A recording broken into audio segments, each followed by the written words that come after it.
Yeah, so there's something of that sort of love of the quotidian. Yeah, that love of the quotidian is something that I guess a lot of people wonder where it comes from. I mean, it's there, right, and it's an early Roman novel, the so-called Roman novels.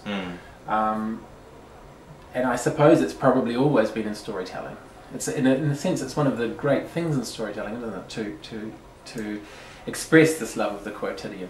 Well, I guess it's one of the things that really... This fly that keeps on flying at you is a nice metaphor for it. Yes, the fly is like the writer who loves the quotidian. The gadfly, yeah. It's a Bruno-esque kind of fly, or you know, he has this obsession with the image of the ass.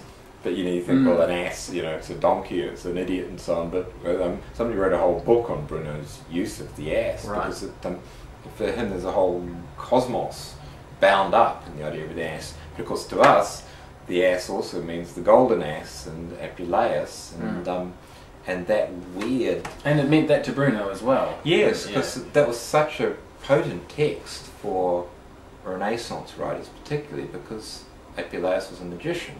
And there were clearly hidden meanings in his text, and yet it was a knockabout farce and a romp as a book that anybody could enjoy. And you can enjoy it today. You can.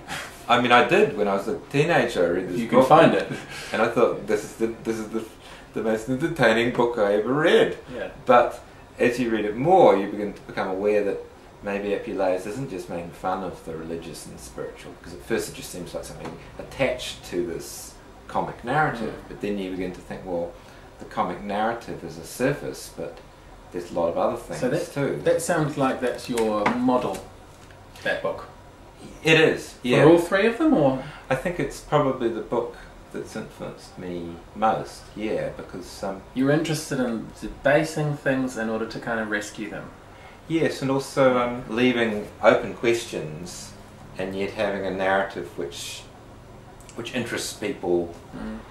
And I sort of thought, well, there's an element of fun, comic exaggeration, lust, all sorts of human emotions in his work, and I thought, well, that to me is the kind of novel that people would like to read. But then overlaid on that, there's something that's not in Apuleius, which is all this kind of Lullian kind of use of letters and ciphers and numerical kind of games that are being played out, number things to do with how many letters there are in alphabets, and if you count the all that kind of Kabbalistic stuff.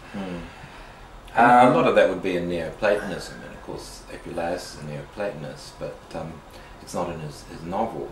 And I sort of thought, well, I kind of want my text to include as much as possible of the possible levels of experience and knowledge and pleasure, I suppose, because there is a kind of obscure entertainment in juggling with words and playing with them and trying to find hidden messages. Human beings do it all the time, and so it is an impulse that we follow. Yeah.